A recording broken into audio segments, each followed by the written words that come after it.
タシデレ。皆さんこんにちは。チベットリスペクの時間です。ダライラマ法王と CTA チベット中央政権の2021年3月4日から12日までの1週間分のニュースをお送りします。チベット TV の天神ラモです。よろしくお願いします。それではヘッドラインから見ていきましょう。ダライラマ法王1回目の新型コロナワクチン接種の後法は、チベット人受刑者重体報道、チベット人及び支援者らチベット民族平和放棄62周年記念式典を行う。インドヒマーチャルプラデーシュ州森林大臣とインド立法議会議員が首席大臣を表敬訪問。チベット支援者らチベット議論山津。チベットにおける国際女性デー、命を懸けて戦った62年前からコロナ禍での人命救助へ。チベット女性サッカーチームコニファワールドカップ出場権取得。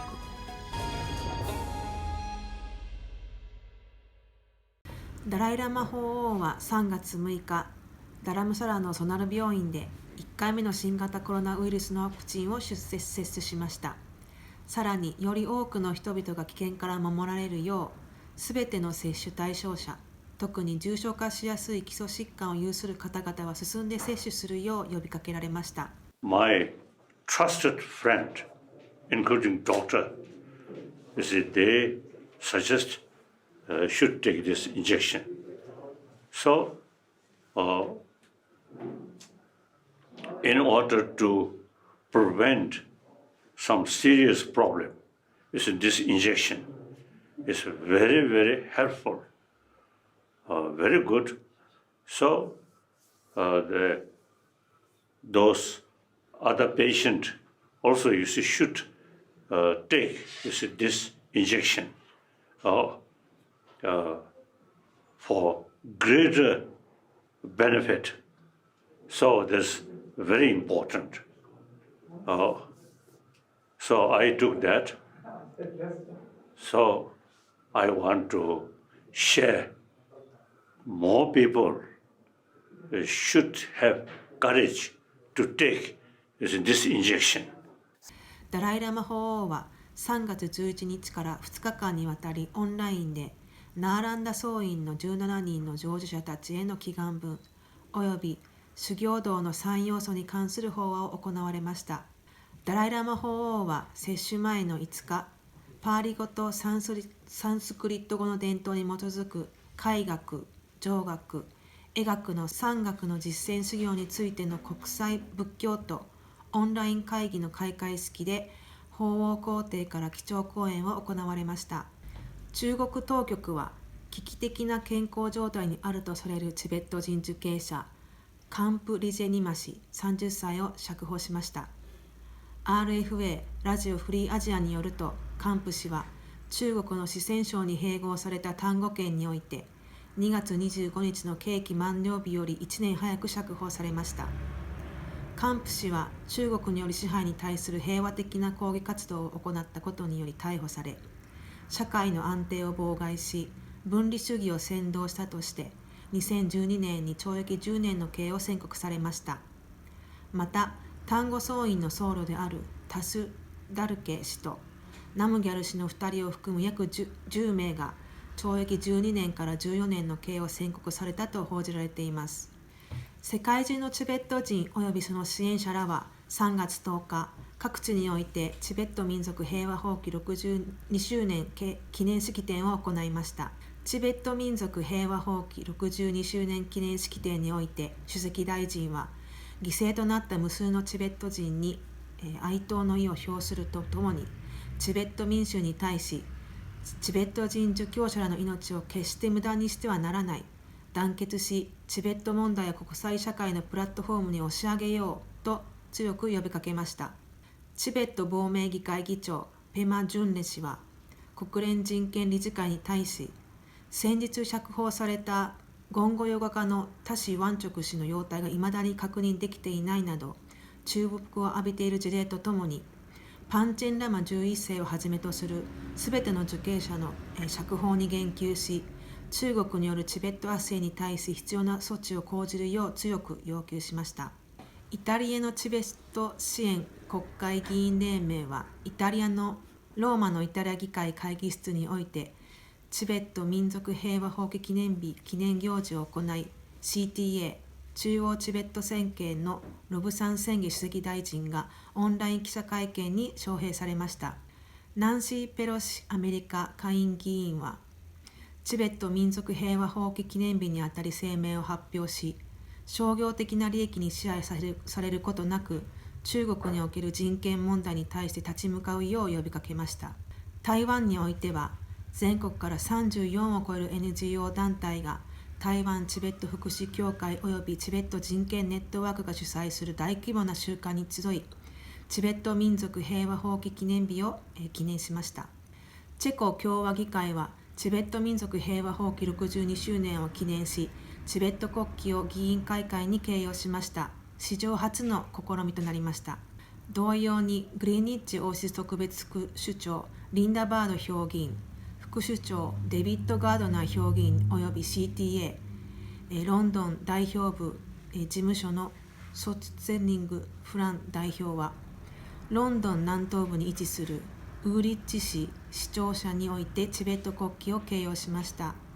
また CTA は毎年恒例となっている1989年3月8日の中国政府に対する平和的抗議活動で犠牲となったチベット人らを追悼する慰霊祭を行いました。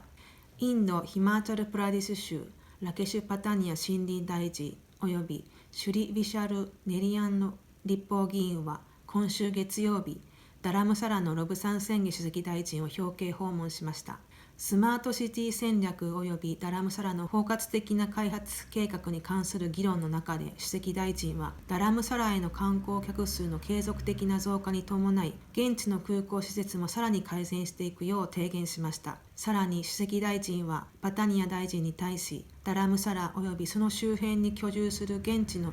インド人及びチベット人らの安全をより一層確実にするため、デレック病院における新型コロナウイルスワクチンセンター設置への支援を要請しました。主席大臣は3月4日に行われたオンライン会議において、世界中のチベット人と CTA を代表し、チベット運動及びチベット民衆に対するインド中央政府及びヒマーチャルプラデシュ州政府からの確固たる支援に感謝を述べました。欧州議会のチベット市民連盟は3月4日、ヨーロッパ人の視点から最新のチベット情勢について議論すべくオンライン会議を開催しました。この会議はチベット支援連盟の会長で欧州議会議員でもあるラクミラ・ペスカ氏が主催し、議長を務めました。同会議において欧州議会のミリアム・レックスマン議員、フランシスコ・ゲレイロ議員、そしてベルギー国会議員のサムエル・コブラティ氏および CTA ベルギー代表部タシ・ツンポク代表らパネリストの面々は、チベットにおける宗教の自由に関する問題から